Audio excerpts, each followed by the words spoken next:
রাজশাহীর দিলকুশা এলাকায় অগ্রণী ব্যাংক বাংলাদেশ প্রধান শাখায় শেখ হাসিনার নামে থাকা দুটি লকার থেকে প্রায় ৮৩৩ ভরি স্বর্ণালংকার উদ্ধার করেছে জাতীয় রাজস্ব বোর্ডের কেন্দ্রীয় গোয়েন্দা সংস্থা সিআইসি। সোমবার সন্ধ্যায় খোলা এই লকারে ৯,৭০৭ গ্রাম স্বর্ণ এবং কিছু মূল্যবান সম্পদ পাওয়া গেছে।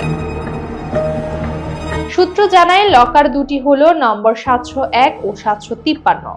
৭০১ নম্বর লকার থেকে ৪,৯30.৬০ গ্রাম এবং ৭৫৩ নম্বর লকার থেকে ৪,৭৮৩.৫৬ গ্রাম স্বর্ণ উদ্ধার করা হয়েছে। এসব মিলিয়ে মোট স্বর্ণের পরিমাণ ৮৩২.৫১ ভরি বা প্রায় ৮৩৩ ভরির সমান।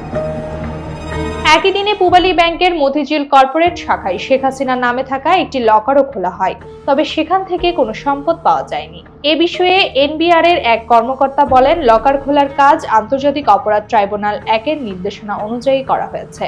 উদ্ধারকৃত স্বর্ণালংকার ও অন্যান্য সম্পদের বিষয়ে আইন অনুযায়ী ব্যবস্থা নেওয়া হবে।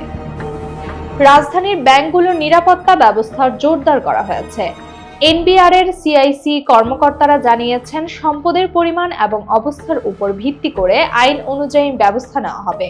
এই ঘটনাটি বাংলাদেশ রাজনৈতিক এবং আর্থিক প্রেক্ষাপটেও গুরুত্বপূর্ণ। এটি নির্দেশ করছে আদালতের নির্দেশনা ও সরকারের তদন্ত কার্যক্রম স্বচ্ছতা ও নিয়ম অনুযায়ী সম্পন্ন হচ্ছে।